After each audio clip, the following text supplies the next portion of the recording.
नमस्कार, मी पंजाब डक. तर काय झालं, राज्यातल्या सर्व शेतकऱ्याचे फोन येत आहेत. तर आमच्याकडं ऊस आहे ना, एखादा उन्हाळ्यामध्ये मेमध्ये अवकाळी येईल का?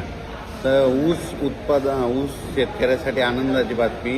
एक 7, 8, 9, 10च्या दरम्यान एक पाऊस येणार आहे. मात्र तो पाऊस विदर्भात, पूर्व विदर्भ, पश्चिम विदर्भ आणि मराठवाडा या परिसरामध्ये चांगला पाऊस असणार आहे.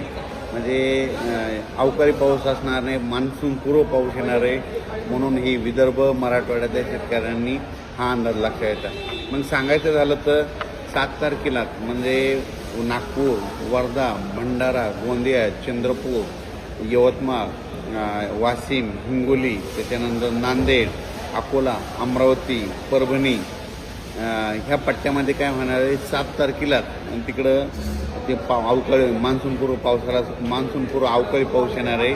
म्हणून हे अंदाज लक्षात यायचा. त्याच्यानंतर 8, 9, 10च्या दरम्यान हे पाऊस धाराशिव जिल्हा, लातूर जिल्हा, बीड जिल्हा, परभणी जिल्हा, जालना जिल्हा, इकडं बुलढाणा जिल्हा, अकोला, अमरावती, वर्धा, नागपूर, भंडारा, गोंदिया, चंद्रपूर, यवतमाळ, त्याच्यानंतर नांदेड, परभणी, बीड ह्या परिसरामध्ये काय होणार आहे की 8, 9, 10च्या दरम्यान खूप पाऊस येणार आहे. म्हणून हा अंदाज सर्व शेतकऱ्यांनी लक्षात घ्यायचा. त्याच्यानंतर कडाष्टी, बीड त्या परिसरामध्ये, दौंड, पुणे या परिसरात देखील 8, 9, 10चा हे मान्सूनपूर्व अवकाळी पाऊस येणार आहे. म्हणून हा अंदाज लक्षात घ्यायचा. त्याच्यानंतर कोल्हापूर जिल्हा, सातारा जिल्हा त्या परिसरात देखील हा अवकाळी पाऊस येणार आहे. म्हणून हा अंदाज लक्षात येतात. सर्वदूर पडणार नाही, पण भाग बदलत पडणार आहे. फक्त पाऊस मात्र पूर्व विदर्भ, पश्चिम विदर्भामध्ये तिकडे जास्त असणार आहे. मराठवाड्याकडे थोडं कमी होईल. लातूर जिल्ह्यात एक थोडा जास्त राहील. सोलापूर जिल्हा, लातूर जिल्हा, नांदेड जिल्हा, आदिलाबाद, तेलंगणा तिकडं जरा जास्त पडणार आहे पाऊस. हे अवकाळी पाऊस असणार आहे. म्हणून ऊसवाल्या शेतकऱ्यासाठी आनंदाची बातमी. त्याच्यानंतर शेतकऱ्याचे फोन येत आहेत. तर सर्व शेतकऱ्याला सांगितलं होतं की आता कंप्लीट 35 दिवस पावसासाठी राहिलेत, म्हणून तुम्ही शेतीची कामे करून घ्या.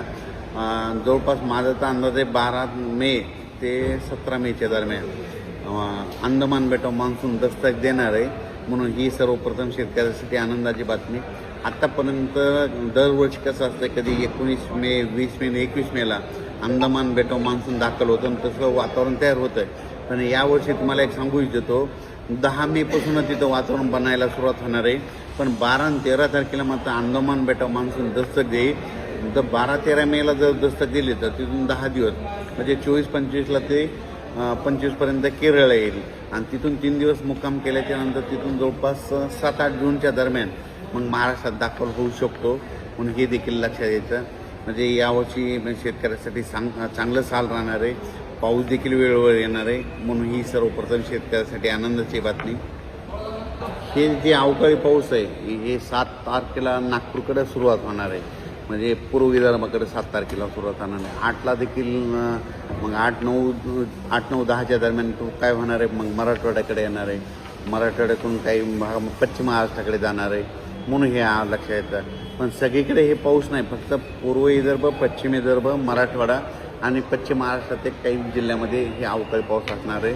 म्हणून हे अंदाज, ज्यांचे कांदे असेल तर तुम्ही काय करा, कांदे काढून झाकून ठेवू शकता 7 तारखेपर्यंत. आणि आणखीन एक सांगू इच्छितो की राज्यामध्ये आणखीन 6 तारखेपर्यंत दिवसभर सारखं वारं राहणार आहे. म्हणून हे अंदाज लक्षात यायचा. दररोज तुम्हाला 6 तारखेपर्यंत झाडाची पानं हललेले दिसतील, म्हणजे वारं चालूच राहणार आहे.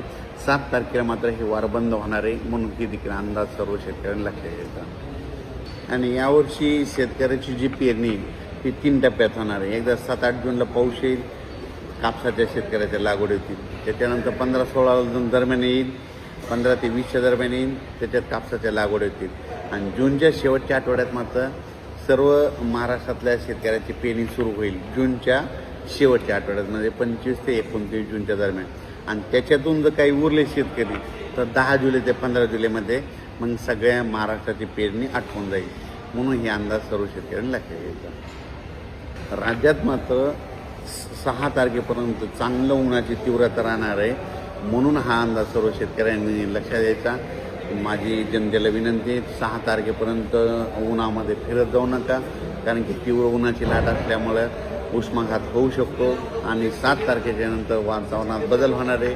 मग 7, 8, 9च्या दरम्यान विदर्भाकडे पाऊस येणार आहे. म्हणून सर्वप्रथम विदर्भातल्या शेतकऱ्यांनी अंदाज लक्षात घ्यायचा. अचानक वातावरणात बदल झाला तर परत एक मेसेज दिला जाईल. धन्यवाद.